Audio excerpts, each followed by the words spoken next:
So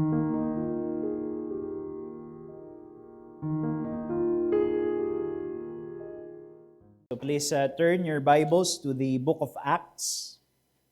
Acts chapter 4, verses 23 to 31. Isa sa mga karaniwan na espiritual na karamdaman ng maraming mga churches ay yung pagkakaroon ng weak corporate prayer life. Prayer meeting can often be the most ill-attended service or meeting of the church. And when prayer meetings are conducted, usually it is not as earnest as we often would want it to be. Often, mayroong kalamigan sa pananalangin, and sometimes the prayers it doesn't go beyond performative,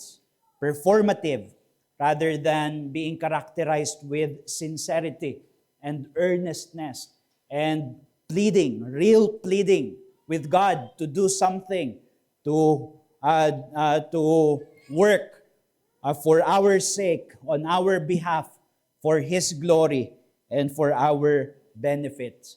And sometimes even prayers are shallow, not reflecting the concerns and the priorities of the kingdom of God. And this can happen even if a church is theologically sound and missionally engaged. So generally, we can think of relatively healthy churches, and yet the prayer meeting is still afflicted by such spiritual sickness. And one of the reasons is that it is very easy to slide here. Madali na mahulog sa sa neglect ng prayer meeting. And siguro isa sa mga dahilan is that experience teaches us that it is actions that bring outcome. And somehow it is true.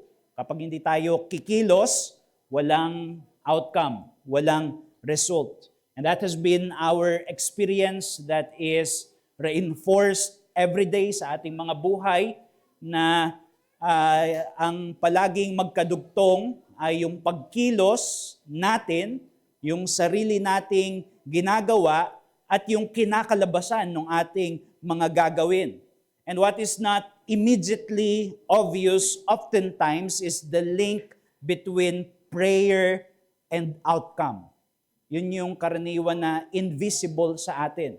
Kung paanong nagkakadugtong yung ating panalangin at yung mga kinalabasan o yung naging katugunan sa ating panalangin. It is often invisible, and therefore they require an exercise of faith. Yung pananalig, which is defined in Scripture as believing, committing to something that is unseen. And yet, we should be careful not to fall into that as a church, because in the book of Acts, we find the pattern of the apostolic church, that they were an earnestly praying community. And that is what we have in Acts 4, verse 23 to 31. This is not the first instance of the church in the book of Acts as being devoted together corporately in prayer. Nakita na natin yan sa Acts chapter 1, in fact, when they chose the replacement for Judas. And that was the Matthias. They did so, devoting themselves to prayer. In Acts chapter 2, nabasa na rin natin doon yung summary statement that the community in the book of Acts devoted themselves to the apostles' teaching, to fellowship, the breaking of bread, and prayer. Kasama ang pananalangin sa mga gawain that they jointly and corporately devoted themselves together.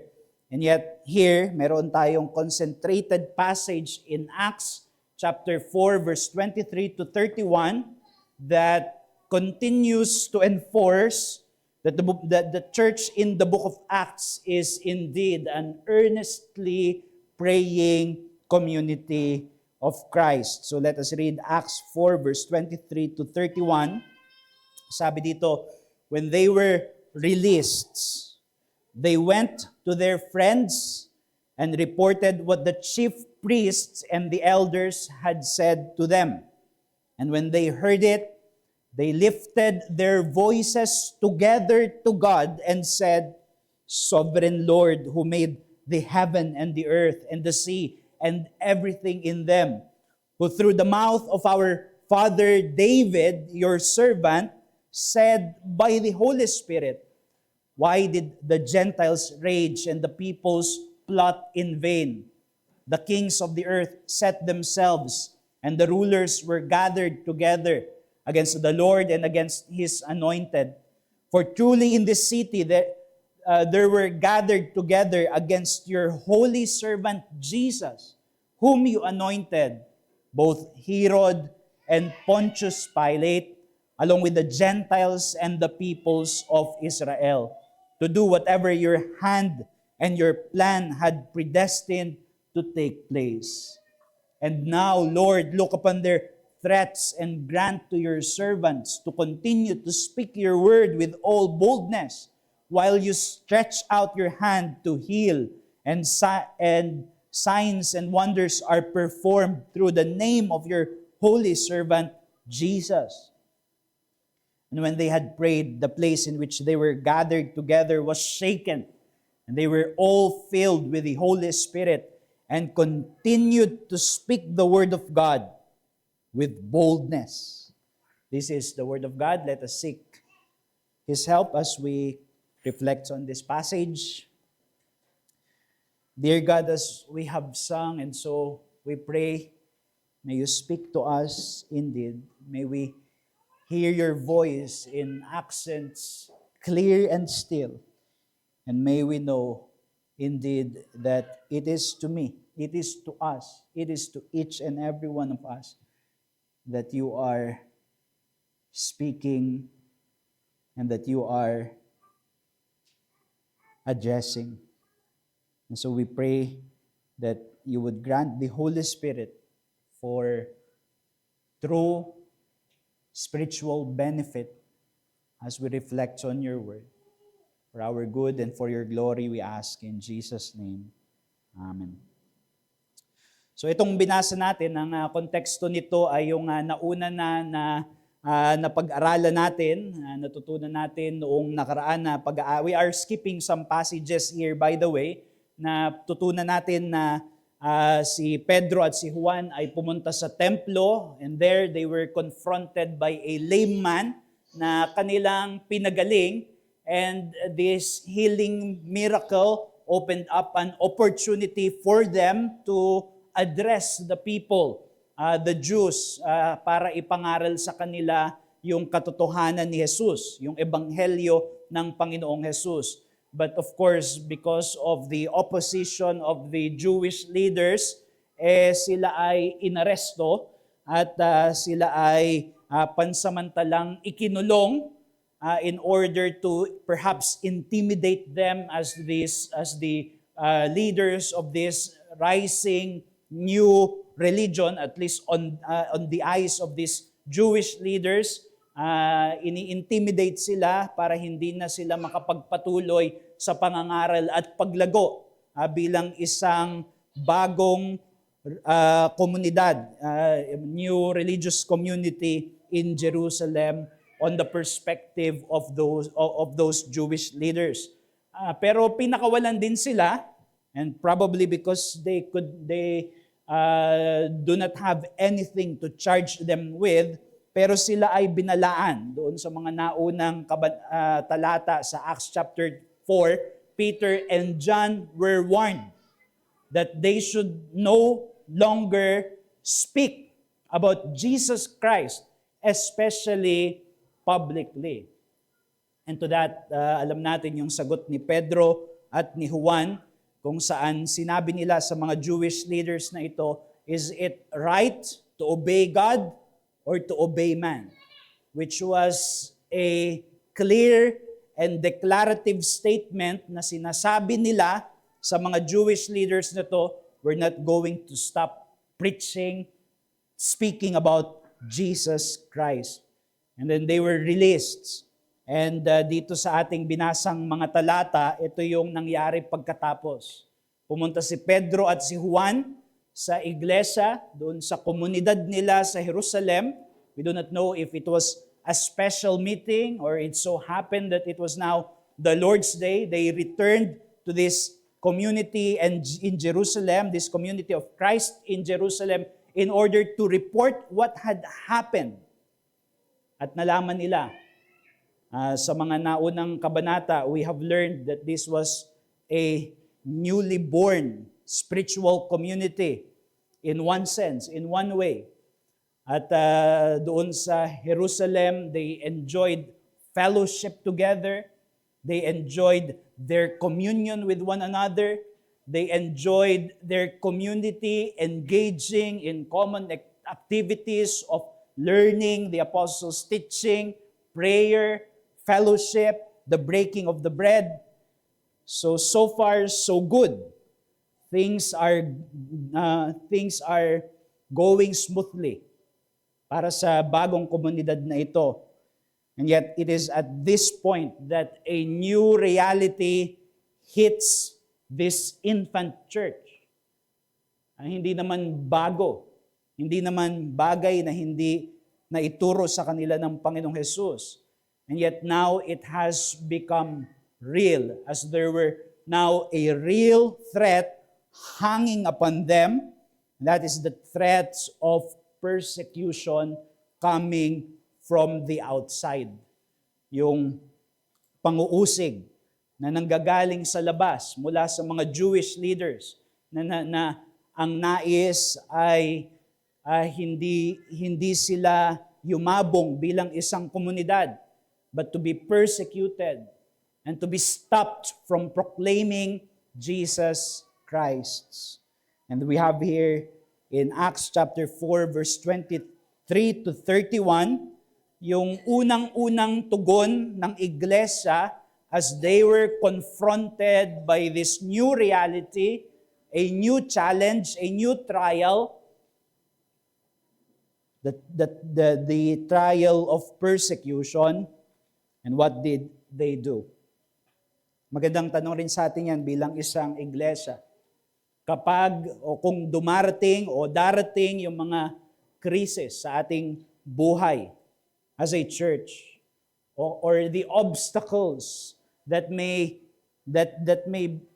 pose as a challenge for us to fulfill what Christ wants us to fulfill in terms of our mandate, to proclaim Christ, to worship God together as His people, o kapag mayroong mga ipinadalang pagsubok sa ating buhay bilang isang iglesia. Where do we go straight ahead? Ano yung instinct natin na unang-una nating dapat gawin kapag mayroong kinaharap tayo na krisis sa ating buhay bilang isang iglesia? And sometimes ang ating agad at unang-unang kaisipan ay, well, we need to plan. We need to draft this 3-layer plan para masolusyonan itong problema na ito. We need to strategize. We need to immediately take an inventory of our resources, of what we have. And of course, these things should be done. Prayer is not,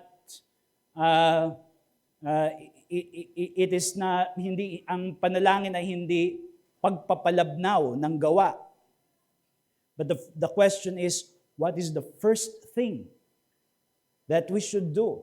What is the first spiritual, instinctive response na naiisip natin kapag dumating ang krisis sa iglesia o sa ating spiritual na buhay bilang mga individual na mananampalataya?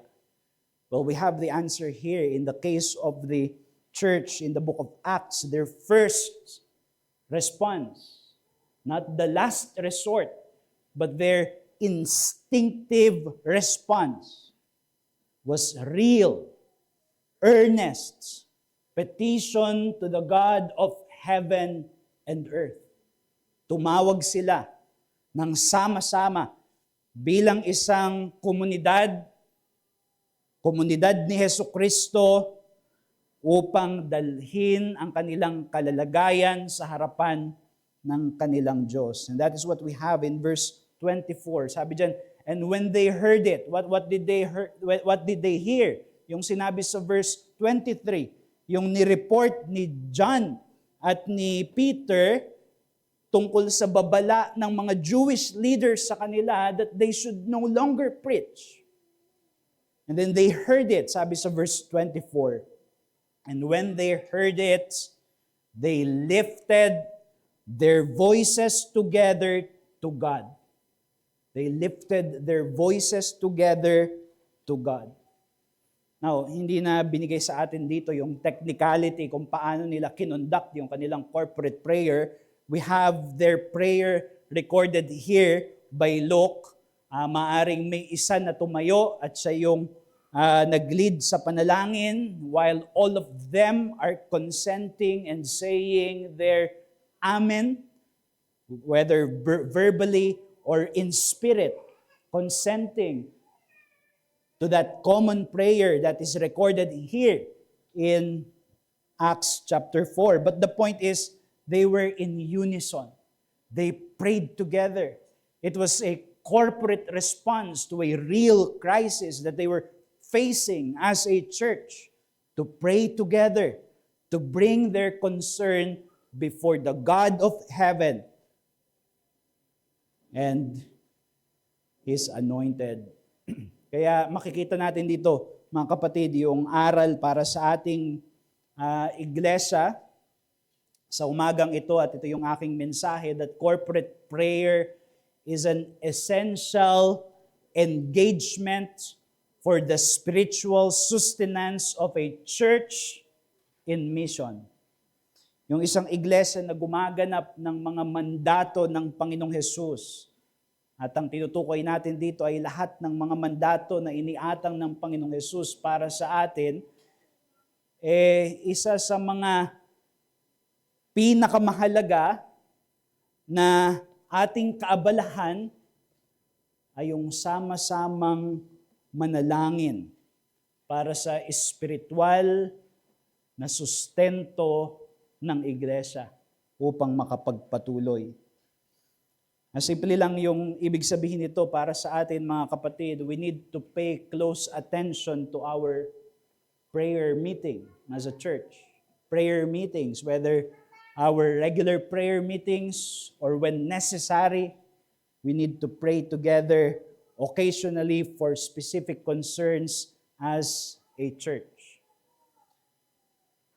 Ito ay mahalagang gawain para sa atin bilang isang iglesia.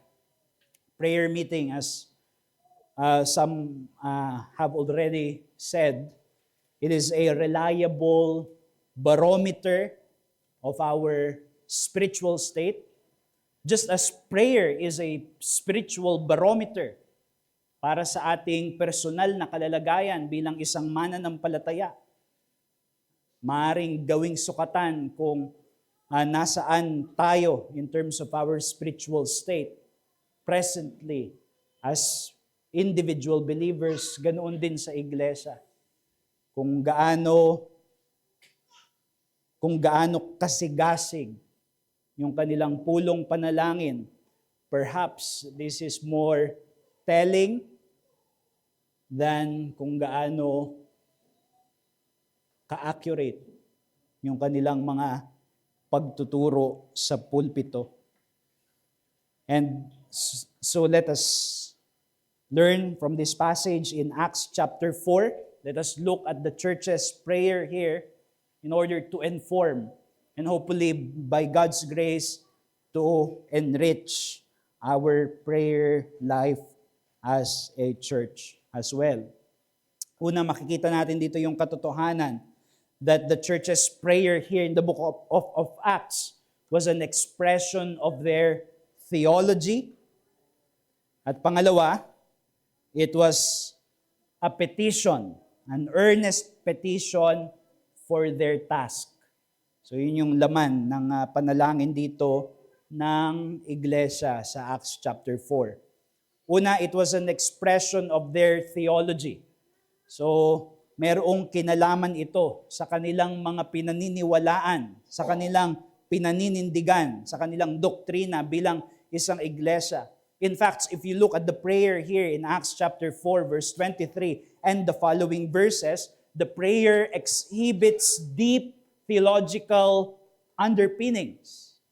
Ibig sabihin, merong teolohiya ito na ipinapakita sa atin that was expressed in their prayer. Napag-aralan natin noong recently na ituro sa atin ni Brother said, yung Apostles' Creed at yung mga nilalaman ng mga elemento ng doktrina doon. And somehow we see those doctrinal elements overlapping with the prayer here that was given in Acts chapter 4. There is that they are calling to the Almighty Creator of heaven and earth. They are recognizing na ang kanilang tinatawagang Diyos ay Diyos na manlilikha ng langit at ng lupa. At ang Diyos na ito ay soberano sa lahat ng kanyang mga nilikha. There is that Trinitarian reference to the sovereign Creator, which in the order is referring to the Father. There is the reference to Jesus as the anointed of God, and also to the Holy Spirit, who is speaking through the mouth of the prophets. And then there is an awareness of redemptive history, na ang Diyos ay kumikilos sa kasaysayan at ang kanyang pagkilos sa kasaysayan para sa pagganap ng katubusan ng sangkatauhan ay nakasentro doon sa pagpaslang kay Jesus na siyang Mesayas, siyang pinahiran ng Diyos, bagamat siya ay pinaslang ng mga rulers ng mundong ito. We also find in the prayer a deep awareness of the church's place in God's program. Alam nila kung ano yung kanilang lugar sa programa na ito ng ginagawa ng Diyos sa kasaysayan. There is in the prayer a deep identification with Christ, springing from their appreciation of their union with Jesus Christ. At makikita nyo yan doon sa quotation sa second Psalm, sa Psalm 2, where you have the quotation in Psalm 2, "Why did the Gentiles rage and the peoples plot in vain? The kings of the earth set themselves, and the rulers were gathered together against the Lord and against His anointed."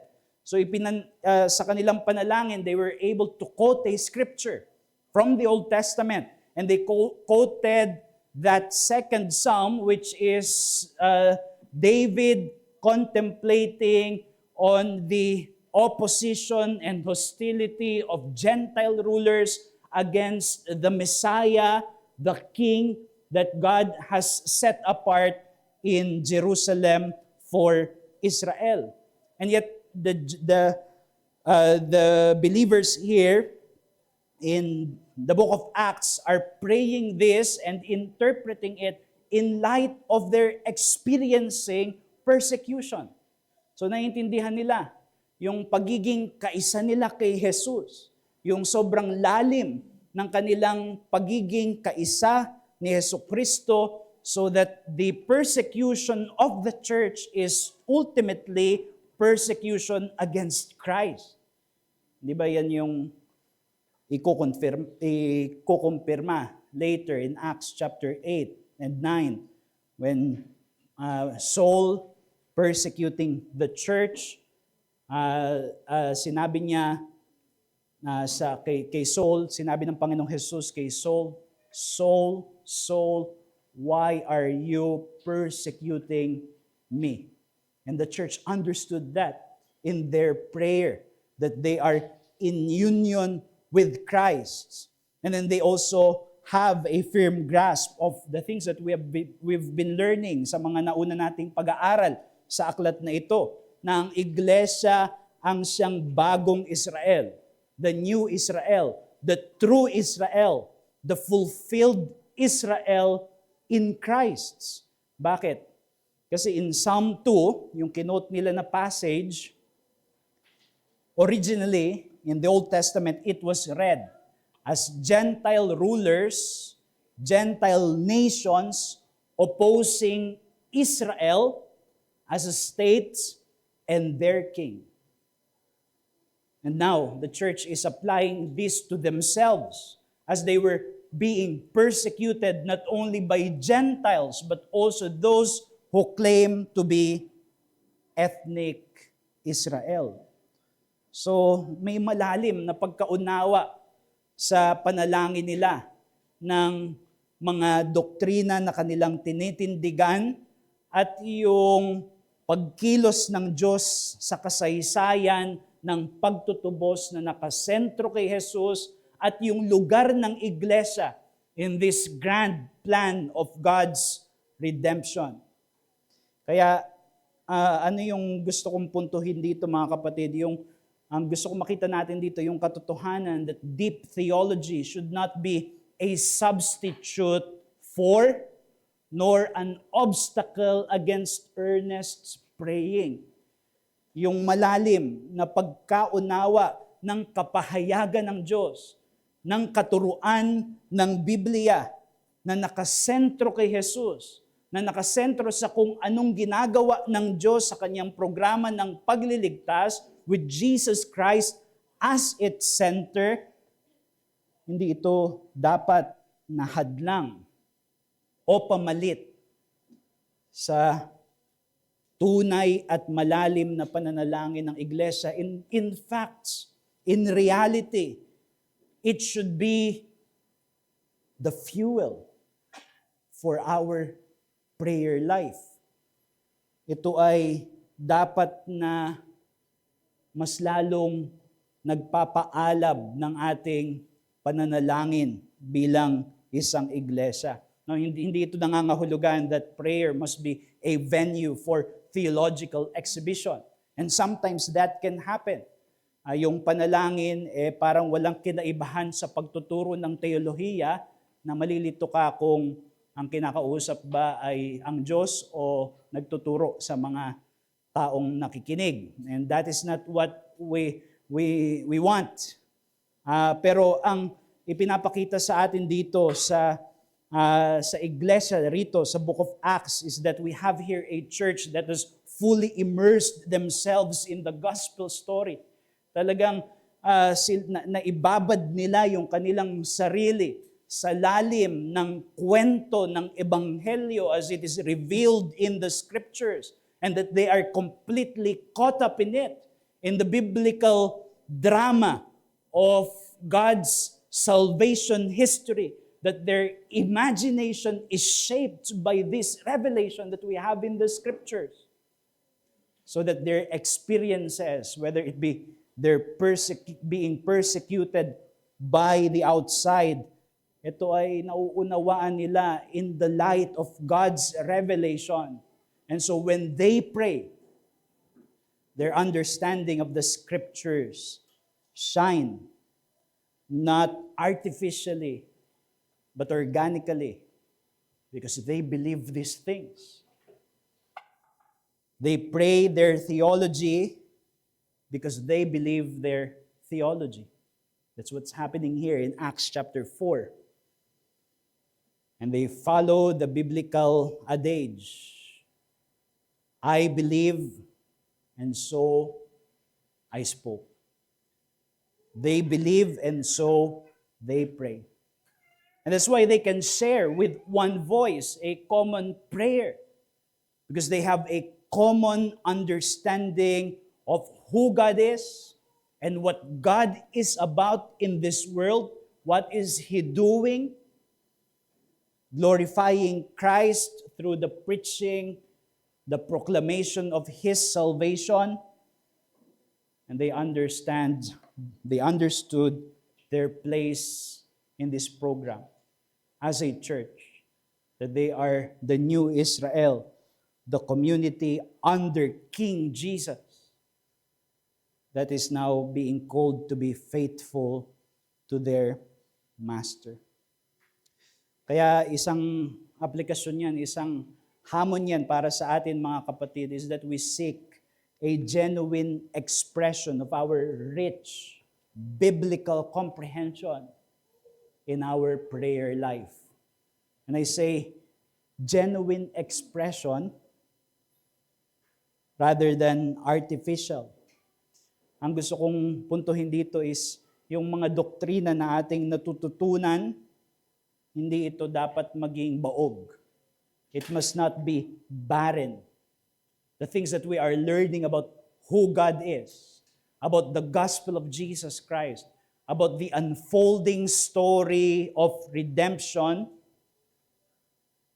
itong mga bagay na ito ay dapat magdala ng pagkabuhay, vitality to our worship, especially our prayer life as Christ's people. We must long to experience that great God that we've been learning in our theology proper, that God who is Ase, that God who is, as we've been learning, eternal, Spirit, that we long to experience this great God in prayerful communion. Na yung mga bagay na natututunan natin sa kadakilaan at kalakihan ng Diyos, it is drawing us to commune with Him, to truly commune with Him, to get a hold of Him in prayer sa ating sama-samang pananalangin. And as we continue to learn about the gospel, what Christ has done, dying on the cross in order to open for us the heavenly temple of that great and new Jerusalem, sana magdala ito ng kauhawan sa atin na talagang that we enjoy that access to the heavenly throne of grace, which has been opened to us by the greatness of the work of Jesus Christ. As we come to learn of the place of the church in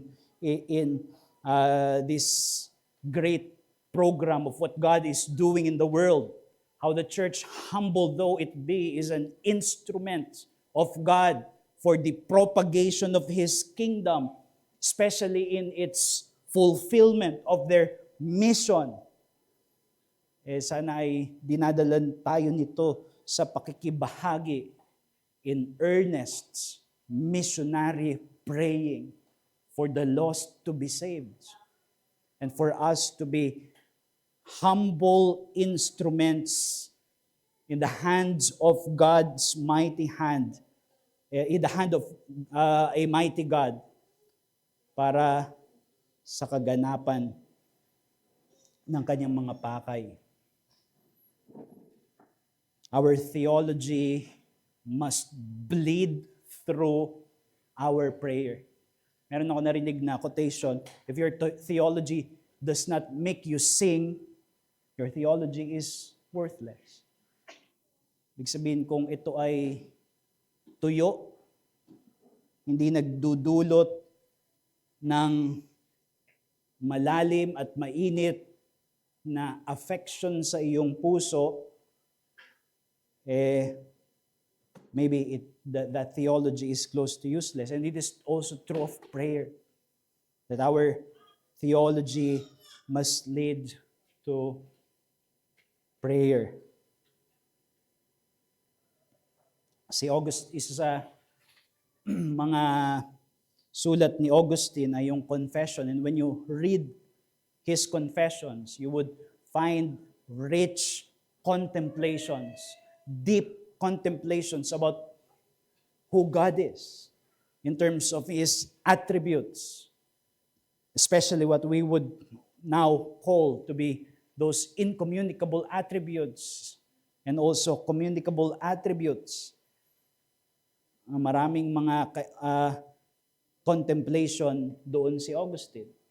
But we know that Augustine's confession, the whole of it, the whole book, is in the form of a prayer. He was praying these things.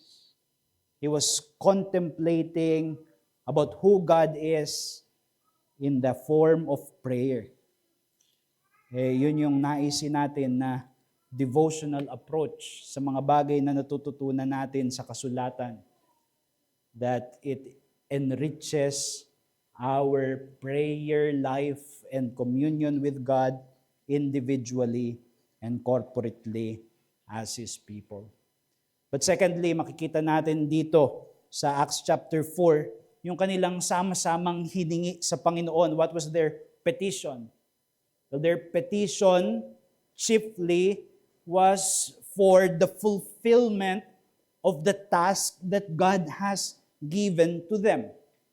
Kasi nga, naunawaan nila yung iglesia dito sa Aklat ng Mga Gawa. They understood their calling. Naunawaan nila yung panawagan sa kanila ng Panginoong Jesus. That they had been given the Spirit in order to empower them to become witnesses for Christ on the earth before an unbelieving world. Naunawaan nila yung kanilang panawagan, yung kanilang mga karanasan at yung kanilang mga tungkulin, that it is at the heart of the continuing story of God's redemption in Christ. And so at the heart of their requests, at the heart of their petition is for God to enable them, palakasin sila ng Diyos, na gampanan yung kanilang panawagan. Ang hiniling nila sa Panginoon ay yung tulungan sila na magawa yung bagay na kung saan sila tinawag ng Diyos. And so we learn here that the church's earnest petition to God is divine empowerment for their holy calling in Christ. Isa ito sa, we can say that this is what should be chief in our prayer together as a church. That we would receive divine empowerment, kalakasan mula sa langit, mula sa Diyos, upang magampanan natin ng matapat yung bagay kung saan tayo tinawag ng Diyos at kung ano yung bagay na tinawag niya tayo para gawin. And we can perhaps divide that into two types of empowerment that we should seek from the God of heaven through Christ. That first, that we would be provided the strength, the boldness, the perseverance, so that we would not deflect from duty. Yun yung panalangin dito ng iglesia in Acts chapter 4, verse 23, and the following verses. Hinihiling nila sa Panginoon na ibigay sa kanila yung katapangan. They were praying for boldness so that they could continue to speak, continue to preach the gospel in the light of new threats and persecution coming from the outside. Well, it was because dito, unang-unang kinaharap dito ng bagong panganak na iglesia, ng bagong tipan, yung katotohanan na sinabi na sa kanila ng Panginoong Jesus that they will be hated by the world who would not hear the message of Jesus Christ. And this is now their experience in Acts chapter 4. And of course, persecution invites the temptation to shrink back, to fear, and to not proclaim Christ. Pero alam natin that in Acts chapter 1 verse 8, na malinaw ang panawagan sa kanila ng Panginoong Jesus. The Holy Spirit will come upon you. This was the program of Christ. And you will be my witnesses. integral part of who they are as a church is to witness, to proclaim Jesus Christ. And in the face of temptation not to do so, they were crying out for boldness so that they would not shrink back from faithfulness. And perhaps kung hindi man persecution yung ating kinakaharap, mga iba't ibang mga problema natin bilang isang iglesia na maaaring kaharapin, isa sa mga panalangin that we must persevere through is the prayer that the Lord would help us not deflect from what He has called us to do and to fulfill as His people. That the Lord would help us to press on. That the Lord would provide for us every graces and virtues necessary so that we would do what Christ would have us to do. That is the prayer of the church here in Acts. And not only that, sabi dyan sa panalangin nila, and now look upon their threats and grant to your servants to continue to speak your word with all boldness. And then in verse 30, sabi dyan, while you stretch out your hand to heal, and signs and wonders are performed through the name of your holy servant, Jesus. So, dinidifferentiate ko ito dun sa una because yung unang bahagi ng panalangin ay tungkol sa kung ano yung dapat nilang gawin. Hinihingi nila yung kalakasan sa Panginoon para gawin yung dapat nilang gawin kahit na merong hadlang. Sa pangalawang bahagi ng panalangin, they are asking God to accomplish what they could not accomplish, which only God could. Of course, panahon ito ng signs and wonders, which are not perpetuating throughout history. Pero nagpapatuloy pa rin, nadlaman niya ng ating panalangin that our ministry as a church would be accompanied by a power that transcends our human capacity and limitations. Ibig sabihin, ipanalangin natin na ang sasama sa ating ministeryo bilang iglesia, humble our ministry, maybe, would be the supernatural power of God. Yung kapangyarihan ng Diyos. That His reach would go beyond our limited reach. That He would do what we could not do. Kung saan natatapos yung ating tungkulin, hanggang doon na lang ang ating magagawa, panalangin natin na ang Diyos ang gagawa beyond what we could no longer do. So how does that translate sa mga laman ng panalangin natin? Dun sa unang bahagi, it means that we ask God to provide our needs, sufficient needs, spiritual needs for the keeping of our mandates. Panalangin natin na tulungan tayo ng Diyos na talagang makapagpatuloy na maganap yung mga mandato ng pagiging iglesia, that He would grant us the wisdom, the graces, the boldness, the perseverance, the spiritual maturity, all that is required for us to fulfill and to press on our holy calling as God's people. But after all that, we pray that God would bless our work beyond what we could not do. The supernatural element that we could not do. The opening of the eyes of the spiritually blind. Even after we have proclaimed and preached boldly the gospel of Jesus Christ, that is all that we could do. We could not open the eyes of the spiritually blind, and so we pray that God would send out His Spirit in order to enlighten minds so that they would behold the glory of Jesus Christ. That we ask God to raise the spiritually dead, which no one of us could do except God in His power, that the Lord would bring back the lost sheep after all of our faithful pleadings, that God would snatch them out of the devil's jaws. Basically, we pray what Paul said in Ephesians 3 verse 20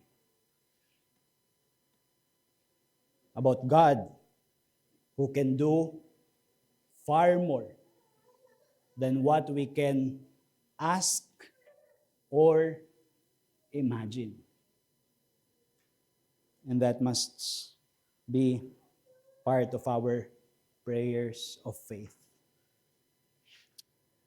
Si Spurgeon, isa sa mga ginagawa niya doon sa church nila, kasi may mga services sila dahil maraming mga taong dumadalo, and he was instrumental to the conversion of many lost souls. But it was not only because he was a faithful preacher and an excellent orator, an excellent public speaker, although he was that, but it was because he knew his need of dependence upon God. Siguro narinig nyo na yung kwento that whenever Spurgeon would ascend the pulpit, he would be uttering repeatedly the prayer, not as a form of a pagan repetition, but because of a sincere recognition of his need for the help of the Holy Spirit. He would say, I believe in the Holy Spirit. I believe in the Holy Spirit, as he ascends the pulpit. And as he preaches, there are those who stay in what is called boiler room. Yun yung parang source ng pagpapainit ng lugar nila dahil malamig doon sa England. And people are staying there hidden, praying that the Lord would bless Spurgeon's sermons. So there was dependence to God expressed in prayer. At nawa tulungan tayo ng Panginoon sa bagay din na iyan. Ngayon, kausapin ko yung mga kaibigan na siguro wala pa sa Panginoong Hesus, mga bata, at yung mga naririto na siguro walang nauunawaan kung ano bang pinag-uusapan dyan sa mensahe na yan ng iglesia.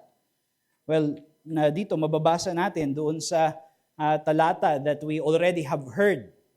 Yung katotohanan sa kasaysayan na 200,000 taon na ang nakalipas, mayroong isang lalaking pinaslang. May isang lalaking pinatay doon sa Jerusalem. Hindi dahil sa mayroon siyang ginawang krimen, kung hindi dahil mayroong mga masasamang rulers, mga masasamang pinuno ng bansa na sa kanilang mga politikal na konsiderasyon, mas pinili nila na parusahan itong inosenteng Jesus na ito.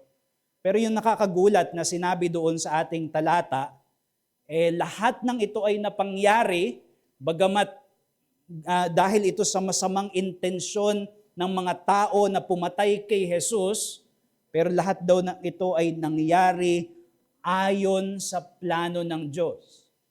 Na ito ay plano ng Diyos, na ito ay pakay ng Diyos, na itong si Jesus na inosenteng tao ay mamamatay sa krus ng Kalbaryo, ay ito ay sentro ng plano ng Diyos para iligtas ang makasalanang sanlibutan. Yan ang mensahe. Yan ang mensahe ng pananampalatayang Kristiyano. Na ang bugtong na anak ng Diyos ay bumaba dito sa lupa upang mamuhay ng perpekto. Subalit pinaslang at pinarusahan sa krus ng Kalbaryo para sa mga makasalanang kagaya ko at kagaya mo. At kung sino man ang babaling kay Jesus, maniniwala na siya nga ang tagapagligtas, na hindi ako ang makapagliligtas sa sarili ko, na hindi yung relihiyon ko o yung mabuting gawa ko ang makapagliligtas sa aking kaluluwa, kung hindi siya na si Jesus na ipinako sa krus, siya lamang ang makapagliligtas sa aking kaluluwa at makapagpapanumbalik sa akin sa tamang relasyon sa Diyos. Kung ikaw ay maniniwala dyan, kung ikaw ay sasalig sa katotohanan na yan, ikaw ay maliligtas. Ikaw ay magkakaroon ng buhay na walang hanggan. Ang iyong mga kasalanan ay hindi na paparusahan at magkakaroon ka ng pag-asa ng buhay na walang hanggan na hindi matatapos sa mundong ito. Kaya sana kung naririnig mo yung mensahe na yan, wag ka nang mag-atubili, wag ka nang magpaligoy-ligoy, do not delay, come to the Lord Jesus Christ. Lumapit ka kay Jesus at ikaw ay maliligtas. Muli, para sa atin bilang isang iglesia, sinabi ko kanina, experience trains us to learn that it is action that brings outcome. But when a church becomes more prayerful, and they are earnest in their praying, and that they are faithful in their praying, mas ituturo sa atin ng Panginoon how, although we are being moved to action, we learn that the outcome far exceeds our action. Because it is not only us that is working. It is God who is working in us. And it is God who is working through us beyond what we could not do. So sana maranasan natin yun patuloy bilang isang iglesia. At sana maranasan natin iyon sa ating pagbibigay ng ating mga sarili sa matapat at masigasig na sama-samang pananalangin. Let's pray. Dear Heavenly Father, we come before you and we confess that we are not as prayerful as we should be. And yet we thank you for the grace of our dear Savior that covers our inadequacies and weaknesses as a people. And we pray that you would grant us now correction and repentance if we neglect to pray together earnestly as a people. We ask for the Holy Spirit to renew us and to conform us to the image of your Son, who, although he was the Son of God, in his days of flesh, in his days of humiliation, did not cease to pray and depend on you. And so we pray that we would be more and more like him as a church. And may we know the blessing and the joy of seeing our prayers answered by a God who answers generously. Kasama na po na pinapanalangin namin ngayon ang patuloy na pagkilos mo sa mga nakakasama namin na wala pa kay Jesus. That you would bring conviction upon their hearts, and that you would lead them to Christ so that they may gain forgiveness and eternal life for their eternal joy and for your glory. We ask these things in Jesus' name. Amen.